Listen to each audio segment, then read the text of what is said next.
Bom, a gente passa agora para um tópico novo, porque embora ainda se trate de dedução, do sistema dedutivo axiomático, a gente vai provar um metateorema, isso é, a gente vai provar uma propriedade sobre esse nosso sistema dedutivo, que vai nos permitir fazer deduções mais complexas de uma maneira bastante simples. Então, nesse primeiro vídeo eu vou apresentar a ideia geral e no próximo a gente vê a prova. A ideia geral, por trás do teorema, é algo que a gente já várias vezes em lógica 1 eu chamei a atenção, né, que é como, e a gente já usou também aqui em vídeos anteriores, que é como é que a gente pode provar um condicional. Né? Suponha que eu queira argumentar que se uma pessoa saiu de casa às 5 horas, ela não poderia estar no trabalho às 8 horas. Digamos que eu queira mostrar que ela está mentindo. Ela disse que saiu às 5 de casa e chegou no trabalho às 8 horas e eu quero provar que ela chegou atrasada. A gente pode fazer um raciocínio do seguinte modo, né? Vamos supor, por hipótese, que ele tenha saído às 5 horas. Digamos que ele saiu às 5. Ele levaria meia hora para chegar até o ponto de ônibus. Mesmo que o ônibus passasse na hora, seriam mais 40 minutos até a estação de metrô. E o metrô, para ele, leva 2 horas e meia. E depois ele ainda teria que caminhar 40 minutos até o trabalho. Portanto, ele não chegou às 8. Esse meu raciocínio não prova que ele não chegou às 8. Prova que se ele saiu de casa às 5 horas, ele não chegou às 8. Né? Então, mas esse raciocínio serve para provar um condicional. Né? Como é que esse raciocínio funciona? Né? Eu faço uma suposição, né? Eu tomo, suponha, por hipótese, que 3 pontinhos, eu concluo logo tal e tal outra coisa, né? Esse raciocínio como um todo prova que se 3 pontinhos, então tal outra coisa. Né? Então, essa é uma estratégia para argumentar, para provar condicionais. O que a gente vai ver agora nisso que é conhecido como teorema da dedução, que na verdade é um metateorema, porque prova algo sobre o sistema. O que a gente vai ver nesse teorema da dedução, né, como fazer o equivalente disso no cálculo, no sistema dedutivo. Tá? Então, o que a gente vai querer ver? A gente vai querer ver como fazer no sistema dedutivo o equivalente a isso daqui. Né? O que eu tenho aqui? Suponha por hipótese P, a gente faz um raciocínio, eventualmente com outras hipóteses. Qual vai ser o nosso equivalente no sistema dedutivo? Vai ser tomar hipóteses, entre elas C, P, fazer uma dedução e chegar em Q. E o teorema da dedução vai nos ensinar como, a partir dessa dedução, onde eu chego no Q com a hipótese P, gerar uma nova dedução na qual eu não tomo mais o P como hipótese e provo que se P, então Q. Vamos ver um exemplo, a prova, como eu disse, a gente vai ver no próximo vídeo. Vamos retomar um exemplo que a gente já viu numa aula anterior, sem usar o teorema da dedução, a gente fez uma prova desse teorema aqui. Né? A gente chegou nessa dedução, vocês podem relembrar a explicação, mas ela não é tão evidente de achar esse caminho. Né? A gente acabou encontrando, porque é um caso simples, mas eu vou mostrar agora um jeito mais fácil de achar o caminho, embora vá gerar uma dedução mais feia. E consiste em fazer o seguinte, esse caminho consiste em provar primeiro isso daqui. Provar primeiro que tomando A e B como hipótese, nós podemos chegar em A ou B, e depois eu vou mostrar como é que a gente pode, por um procedimento mecânico, por um algoritmo, chegar numa dedução como o teorema de A e B implica A ou B. Então, vamos lembrar vamos ver como fica. Imagino que essas alturas esteja bastante fácil para vocês fazer essa dedução aqui. Ela é bastante simples. Né? Eu posso tomar A e B como hipótese, eu quero chegar em A ou B. Bom, eu sei que eu posso de A e B tirar tanto A quanto B, qualquer um dos dois, e eu sei que basta para chegar em A ou B eu ter um deles, ter qualquer um deles. Então, a gente tira um deles, né? Por exemplo, tira o A. Para isso, o que eu vou ter que fazer? Eu vou ter que escrever P4, né? A e B me entrega o A. Eu tenho A e B, então, por modus ponens de 1 e 2, eu chego na linha 3 em A. Agora é só usar P7 para chegar em A ou B. Então, eu escrevo P7, A implica A ou B, e eu chego por modus ponens das linhas 3 e 4, eu chego na linha 5 em A ou B.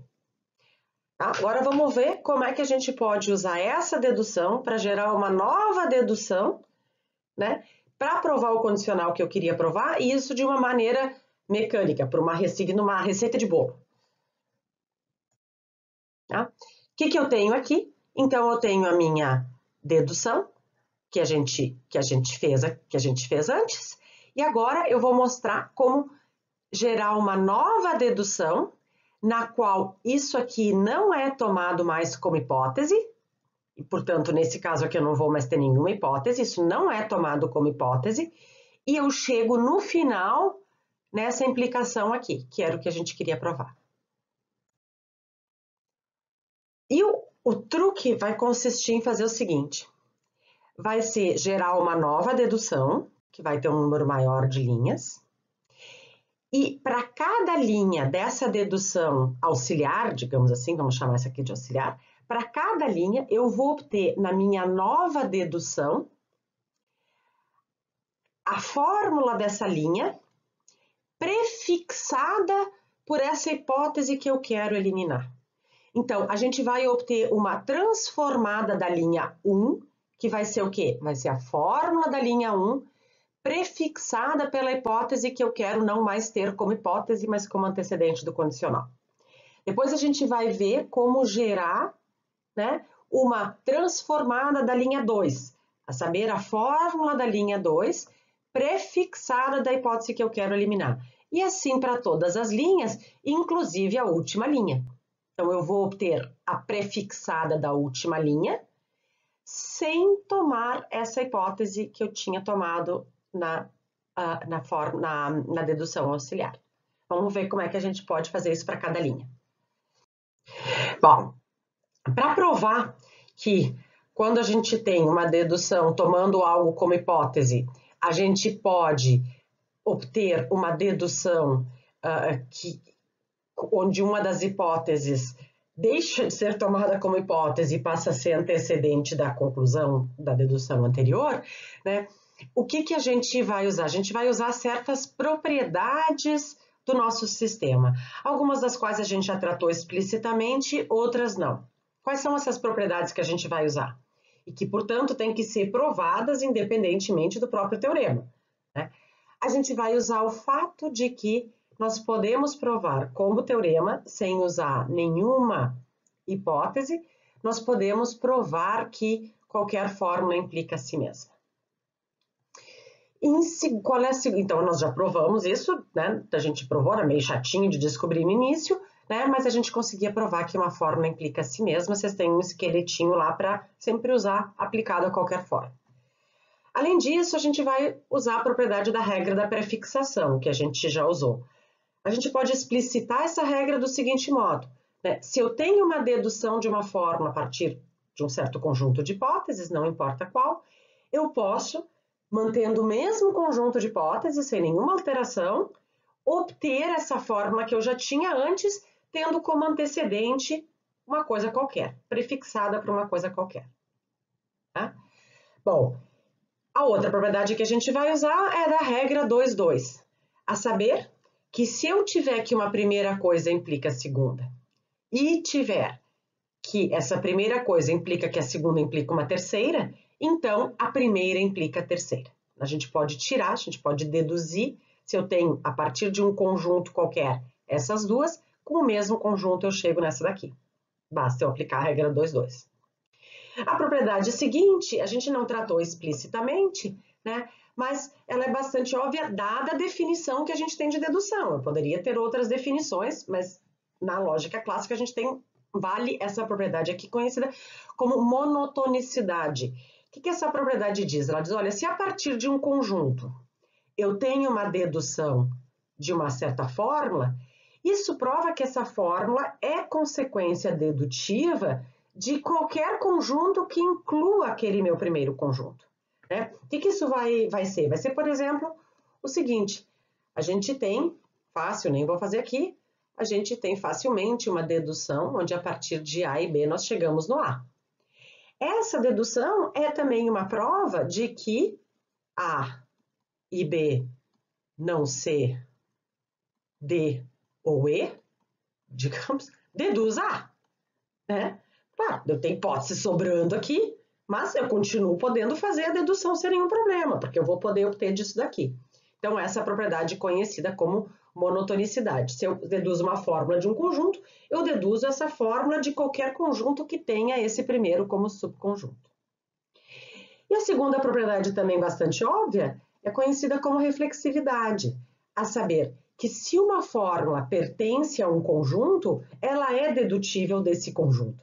Né? Então, por exemplo, se eu considerar esse meu conjunto aqui, esse meu conjunto deduz, por exemplo,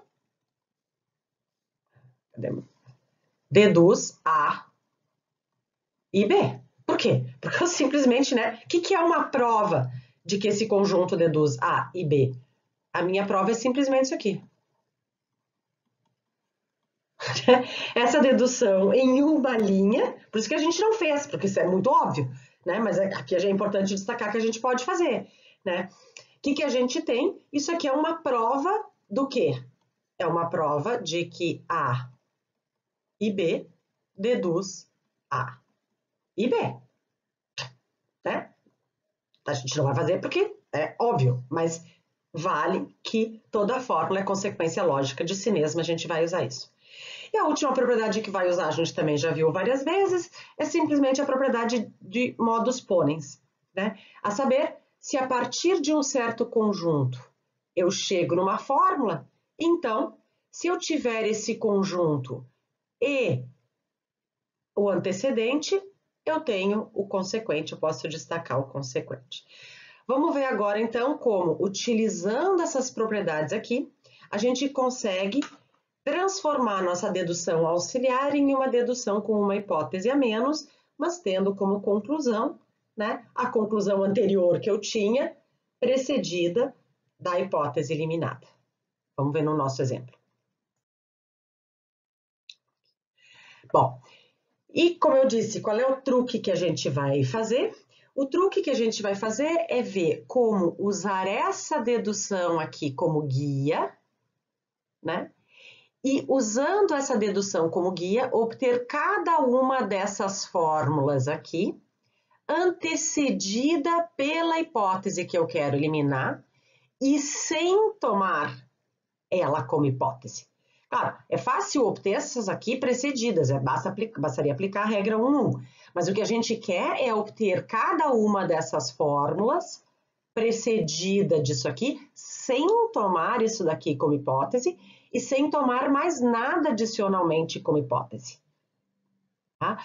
Bom, vamos ver então como é que a gente pode obter a transformada de cada uma delas. Vamos considerar o meu primeiro caso. Meu primeiro caso aqui, nessa dedução, é justamente a hipótese que eu quero eliminar. A gente poderia, como aqui só tem uma hipótese, não faz diferença. Mas eu já aprendi que é útil a gente marcar com um asterisco, que eu tenho muita dificuldade em fazer, qual é a hipótese que a gente quer eliminar. Vou marcar essa daqui assim. Bom, a transformada dela, né, é justamente ela antecedida por ela mesma. Ora, mas isso é da forma φ implica φ, isso é uma forma implicando a si mesma, que vocês já sabem deduzir em 5 linhas, tá? Então, vocês podem depois passar limpo, né? Vocês podem provar isso aqui utilizando o esqueleto que vocês já têm, é simplesmente aplicar esse caminho disso aqui, né, para essas duas, para essa fórmula aqui que aparece duas vezes. Então, nós facilmente obtemos, sem tomar isso aqui como hipótese e sem usar nenhuma outra hipótese, nós chegamos, desculpa, na prefixada da linha 1. Eu não sei porque eu não... Ele quer que eu faça uma bolinha. Bom, tudo bem, vou deixar assim. Bom, agora o que eu quero? Eu quero obter digamos assim, a fórmula da linha 2, antecedida pela hipótese que eu quero eliminar. Bom, a linha 2 foi obtida por postulado, por axioma. Ela é um axioma. Bom, essa aqui é fácil. Por quê? Porque eu posso escrever qualquer axioma sem tomar nada como hipótese. Então, basta eu reescrever isso aqui, né? Aqui na linha 6, eu escrevo de novo o meu P4. Vocês vão passar limpo, né? E, em seguida, eu prefixo ele por P1. Então, agora, por P1, vocês prefixam. E na linha 8, vocês vão chegar por modus ponens da linha 6 com a linha 7, vocês vão chegar na transformada da linha 2. Tá? Depois vocês preencham isso aqui como exercício. Bom, em seguida, o que eu quero? Eu quero obter a transformada da linha 3. Bom, só que agora o que eu tenho? Eu não posso tomar A como hipótese e prefixar, porque eu não quero introduzir nenhuma nova hipótese na minha dedução. Então, isso eu não posso fazer. A não era hipótese antes, eu não posso tomar A como hipótese. Mas, o que eu tenho? Eu tenho que eu obtive, na minha dedução auxiliar, eu obtive a fórmula da linha 3, aplicando um modus ponens sobre linhas anteriores. No caso, a linha 1 e a linha 2. Como eu apliquei modus ponens sobre linhas anteriores, isso significa que eu tenho já, antes, na minha nova dedução, as transformadas da linha 1 e da linha 2. Né? Eu tenho aqui a transformada da linha 1, eu tenho aqui a transformada da linha 2. E se vocês olharem agora essas transformadas, olhem a forma que elas têm. Essa aqui tem a forma de uma implicação. Essa aqui também tem a forma de uma implicação. E o que eu tenho aqui? Eu tenho que uma fórmula implica uma outra fórmula. O que eu tenho na transformada da linha 2? Eu tenho que o φ, que é a mesma coisa que eu tinha ali, implica que o psi implica o φ. Se vocês olharem, vocês têm justamente o que vocês precisam para aplicar a regra 2,2, né? Vocês têm que uma primeira coisa implica uma segunda, e vocês têm que essa primeira implica que a segunda implica uma terceira. E se vocês olharem agora para o que a gente quer obter, que é a transformada da linha 3, a transformada da linha 3 é justamente o que a regra 2,2 me entrega. É justamente esse primeiro implicando o terceiro, né? Vocês têm aqui o φ, que é o A e B, implicando o A, que é o θ. Ops, desculpem, aqui eu escrevi φ era θ, tá? Não vou refazer todo o vídeo de novo. Vocês têm isso aqui, tá? Bom, agora, o que vocês podem fazer, então? Vocês podem escrever P2 aqui. Vai ficar um negócio bem grande, vocês passem a limpo. O que vai ser... Desculpem, o que vai ser o P2? Vai ser, vocês vão ver que vai dar certinho a linha 5, implicando que a linha 8 implica A e B implica A. Tá? Passam a limpo, isso aqui vai dar direitinho na forma do P2 e vai dar bem certinho. Aí vocês vão ter que fazer 2 modus ponens e na linha 11 vocês vão chegar na transformada da linha 3. Tá? Bom, em seguida, eu quero obter a transformada da linha 4. Bom, A linha 4 foi obtida para o postulado. O que eu vou poder fazer? A mesma coisa que eu fiz com a linha 2, né? Eu escrevo P7, né? Preencham como exercício. E depois eu uso P1, escrevo P1 na linha 13. E na linha 14, eu chego na transformada de uma linha que originalmente era um postulado, era um axioma. Depois, por fim, o que eu tenho? Eu tenho mais uma linha obtida por modus ponens.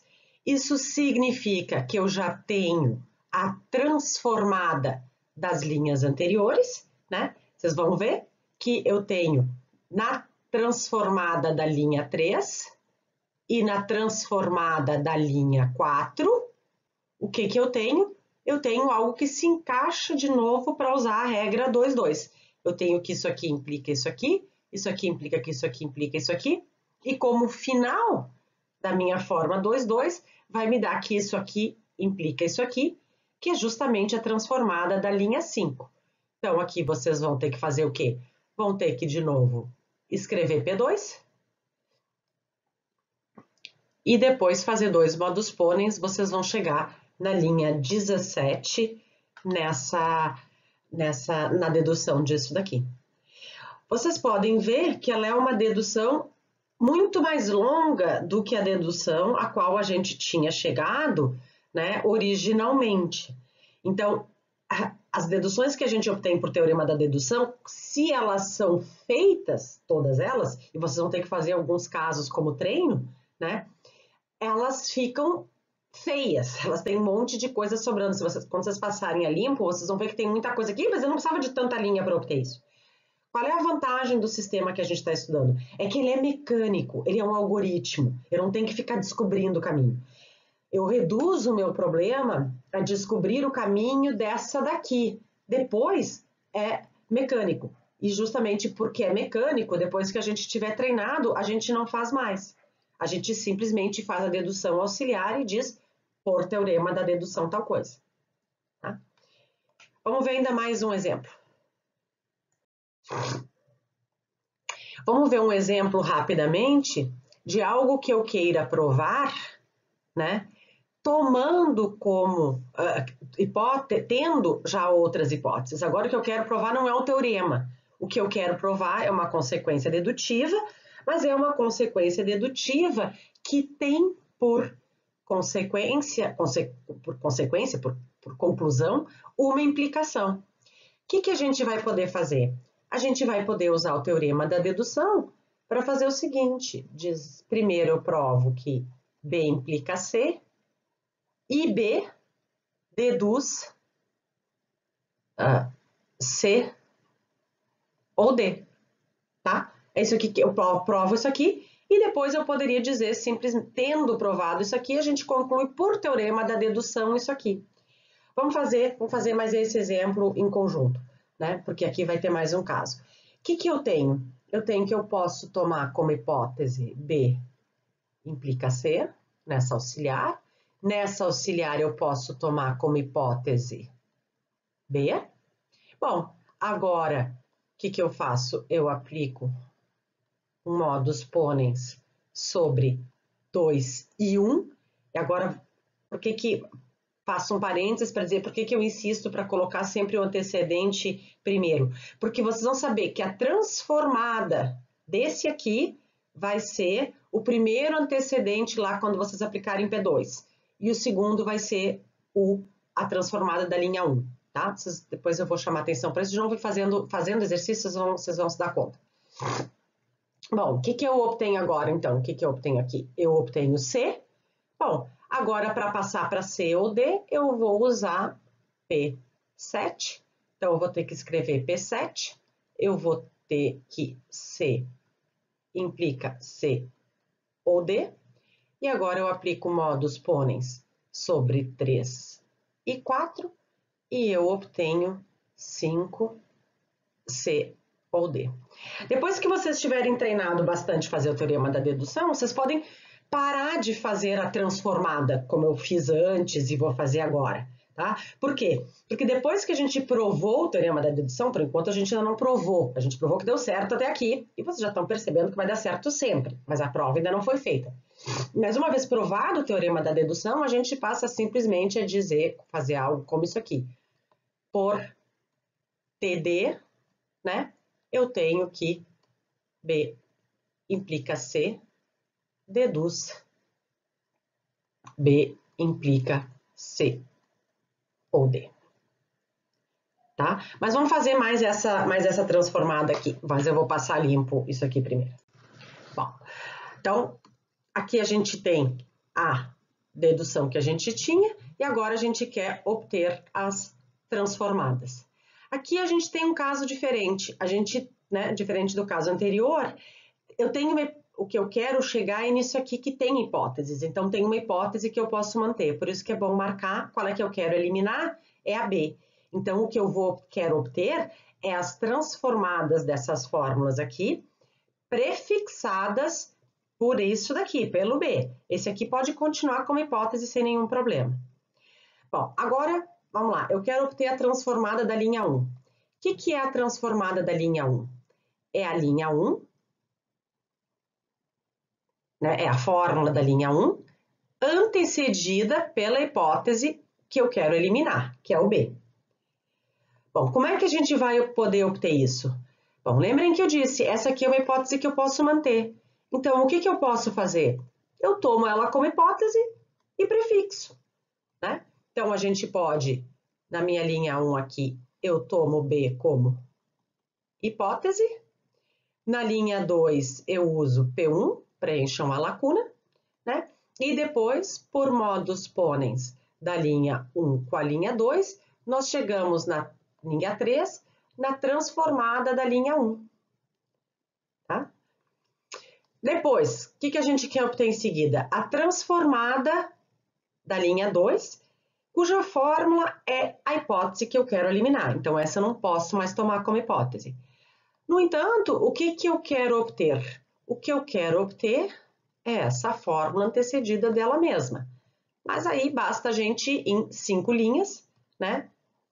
Como isso aqui é teorema, a gente segue esse caminho e em 5 linhas, portanto, na linha 8, eu mecanicamente chego na transformada da linha 2. Em seguida, o que eu quero? Eu quero obter a transformada de uma fórmula que eu obtive por modus ponens sobre a linha 2 e a linha 1. Agora vocês vão perceber a ordem, né? Vocês vão perceber que é útil botar essa ordem. Por quê? Porque eu vejo que a linha 2 é da forma de uma implicação, que coincidentemente é a mesma coisa, mas isso aqui agora aqui não importa. O que importa é que ela é uma implicação, uma primeira coisa implica uma segunda. E a transformada da linha 1 me dá que a primeira coisa implica que a segunda, que coincidentemente é a mesma, implica uma terceira. Mas isso significa, então, que se eu utilizar P2 e mais 2 modus ponens, eu vou obter, portanto, na linha 11, eu vou obter que o φ, que é o B, implica o C, que é o θ. Ou seja, eu vou obter a transformada que eu queria da linha 3. Tá? Bom, depois preencho as lacunas. Em seguida, o que eu quero? Obter a transformada de um axioma. O que eu vou ter que fazer? Vou poder tomar o axioma, escrever o axioma de novo e prefixar por P1, depois por modus ponens, na linha 14, tem uma 13 aqui no meio, eu vou obter B, implica que C ou D. Tá? Essa aqui é a transformada da 4. Bom, agora eu tenho outra que foi obtida por modus ponens. Eu sei, já perceberam que as transformadas, isso aqui eu botei errado. Só que aqui tá errado, tá? Só que eu não vou corrigir tudo de novo. Aqui é modus ponens de 3 e 4. Tá? Eu sei que pelas transformadas da 13 e da 4, elas vão se encaixar direitinho na forma do P2, portanto, em 17 linhas, eu vou chegar na transformada da linha 5, que era o que eu queria provar, a saber que B implica C ou D. Ou seja, eu obtive uma nova dedução, na qual eu não tomo mais o B como hipótese, e eu obtenho a minha conclusão implicada por essa hipótese que eu eliminei. Tá? Bom, então, como eu disse, o que vocês devem fazer? Tá? Vocês devem fazer alguns teoremas, você deve fazer algumas transformações, como eu fiz aqui, porque isso vai dar um ótimo treino em perceber sentenças mais complexas, mas depois que vocês compreenderam como fazer sozinhamente isso que a gente fez aqui nos dois exemplos, vocês simplesmente fazem, por exemplo, nesse exemplo aqui, essa prova aqui, e dizem, por TD a gente tem isso aqui. Tá? Mas é importante vocês compreenderem um pouco como é que funciona, como é que se faz algumas transformações. Tá? Então, qual é o exercício seguinte? Né? Vocês têm exercícios mais complexos, né? Para os quais vai ser útil supor o teorema da dedução, embora a gente ainda não tenha provado. Né? Então, por exemplo, só para insistir, repetir o que eu já tinha dito antes, se vocês vão provar isso aqui, vocês poderiam fazer uma prova super simples, que era provar isso aqui. A, hipótese, B, hipótese, né? Aí vocês vão usar P7, né? E vão fazer dois modus ponens. E vão chegar em A e B, e aí vocês só dizem, por TD, eu tenho isso daqui, tá? Mais caprichadinho que eu. No entanto, então, vocês não vão ficar fazendo todas as deduções inteiras, porque vocês vão enlouquecer, tá? Mas a minha sugestão é que vocês façam alguns exemplos de transformação.